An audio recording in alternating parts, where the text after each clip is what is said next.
This segment is brought to you by the Fantasy Shop in Maplewood, Missouri. We're proud to have our local comic book shop as our official sponsor.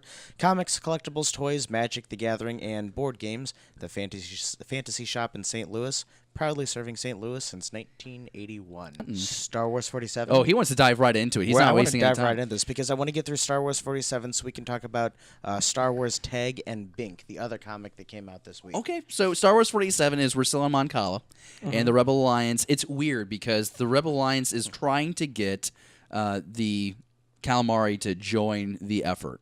But when we dive into this episode, they're in this Nice pun. right. They're in this opera scene. I mean, they're watching this performance, which I have to think this is the same performance that maybe not the exact same performance, but it's the same style of entertainment that we see in Return of the Jedi, or I'm sorry, Revenge of the Sith. During the tale of Darth Plagueis, the Wise. they're watching a Mon Calamari ballet. I'm stumbling all over my words.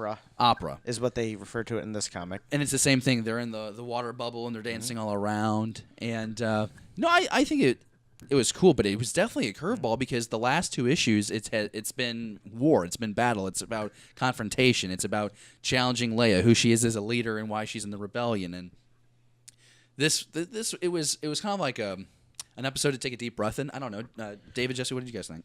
So one thing I thought it was really okay. So in the last Darth Vader that we talked about, Vader, because they're doing a similar thing where they're on Mon Cala too. Yeah, there's like a 20 years of 10 years of Give or separation. take. Yeah. So Vader is underwater. He'd just gotten, knocked down, and he lights his lightsaber underwater, and you get this really awesome red glow.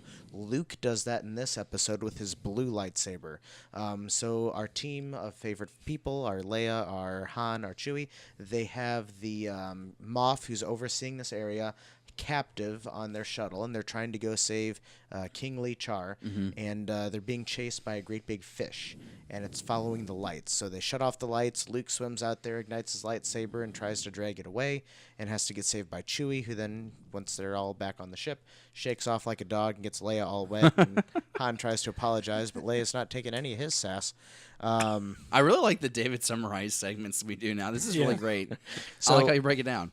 So they finally get there, and they're like, well, we're here to save Lee Char. And the Moff's like, well, funny you should say that because he's only alive because he's on this ventilator that we put him on. Which I wonder if that's going to tie to Darth Vader 16 that comes out next week, because Lee Char is young and healthy in that time period. So again, that Darth Vader run is happening right after Revenge of the Sith. Vader is attacking Mon Cala, trying to find this Jedi bar that's still alive. And Lee Char is being hunted down by the Inquisitors and Vader. And so then you're reading, you're jumping 10, 15 years into the future with the main Star Wars run right now, and you see this last panel where Lee Char is alive and on this breathing apparatus, which excites me because I liked that character from Clone Wars. That's where the character began, and you're getting to see the character evolve, and knowing that character also kind of makes it to, a New Hope era. Empire era I think is pretty cool. I don't know. Do you have any takeaways from this? That right now it's kind of nice. You pointed out you've got Darth Vader, which they're on the same location, as this Star Wars run.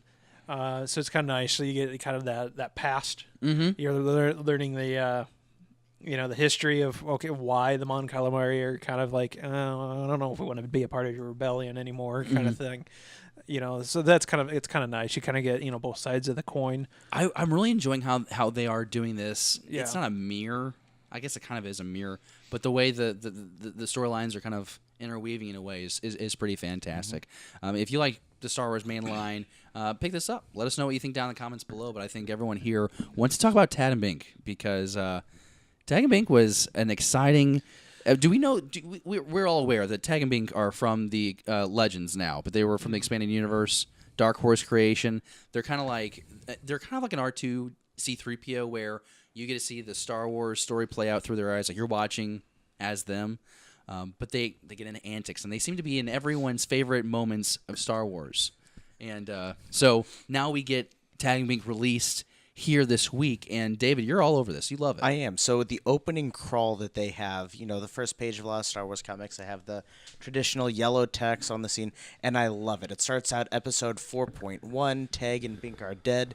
It's a period of great strife and turmoil at Dark Horse Comics. With episode 2 still months away, editors struggle to meet the demand for new Star Wars comics brought on by a ravenous and unforgiving fan base. And it just goes on to just kind of make fun of itself before it gets into the actual story. And then they pretty well go episode by episode and show how these two characters were first part of Tantive 4, and then they decided to not die and put on a stormtrooper outfit, and they just happened to find themselves in the midst of everything. Yeah, every catastrophe in the original trilogy. I really think it's well done. And from my understanding, this is bringing all those stories from the Dark Horse era back and just putting them in one location for the fans to enjoy. And I think even on the cover, it has the banner Legends on the bottom. I could be mistaken. Yes, it does. I'm pretty sure it says it on the bottom. So really, I didn't know a whole lot about these characters until I read the comic, and then I did a little research afterwards. But a lot of really great moments because, like we said, they go through A New Hope, they go through Empire, they go through Return of the Jedi. There's even a prequel issue in there as well. But it's like a 40-page book. But they also do things unknowingly that help the Empire. Like they steal the shuttle Tidarium. Off the Death Star and take it to Tantive 4, and they put on Chewbacca's medal because they've already got that made. But just things that you wouldn't think about. I don't know. I thought it was cool. My favorite moment, I think, is getting. My favorite moment was the Return of the Jedi moment where they're the Red Guards. We were talking about how they were the Imperial Guards, and they make the whole joke about how Emperor tells these two guards, leave us. And so they walk behind the elevator, and they're expecting another elevator, and they're just they're there, and the dialogue plays out to where, well, we can't go back out there. That would be embarrassing. And then we'll look stupid. The events play out, and they die in the explosion of the Death Star 2. I thought that was a really good moment. They seem to have an issue with C-3PO and R2, C-3PO mainly. They were happy to see him disintegrated on Cloud City. I don't know. There's just a lot of. It's a fun parody of the sequel. There were some things that I wasn't really into. It kind of cheapens the character of Boba Fett. There's a couple run-ins there that I don't think you were a big fan of. Definitely. I mean, obviously on the cover, it's big gold, bar. It says Legends and everything. So this is definitely kind of a parody, series. It was still enjoyable, but it's oh, come on, But this is what people read. I mean, this came out, I think, in the 90s. I think it was late 90s, early 2000s. It must have been early 2000s. Early, because they mention about Clone Wars. And at the same time, just kind of how this story was being told. It's just you mentioned they keep getting into all the major moments or anything, and one in particular, the first Death Star, Obi-Wan uses the Force to kind of make a noise, and the two stormtroopers, well, what's that? Well, that's Tag and Bink, in this comic kind of thing, and moments like that. It kind of but as you mentioned, this is kind of being told from their perspective, and it kind of reminded me of from a certain point of view. Yeah, a little bit, because some of those small reads were actually had a little bit of humor, about them. But and we know Tag and Bink are going to make an appearance in the Solo movie. We got that confirmed from John Kasdan, so that's exciting to see. There's even a little cameo in here of Jay and Silent Bob. Yeah, I like all the pop culture references. You get what was the horse logo? Wasn't the Dark Horse logo on the Death Star at one point? Yeah, with the lights. You got who were in Return of the Jedi? There were those two.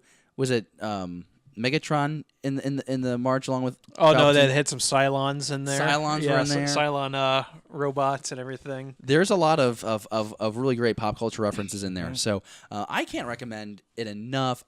There's 4 main issues, and then there were a couple of side stories at the end that I didn't get through. It's a long read, though. I mean, it's a lot of content. Yeah, it is. Worth it, I think. I mean, here's a little panel I'm looking at right now where it's got a midichlorian counter, and it's got John Edward as the lowest, who's a medium, a Vegas magician, an actual medium, a Jedi, and then the chosen one, and a little arrow pointing to where he is.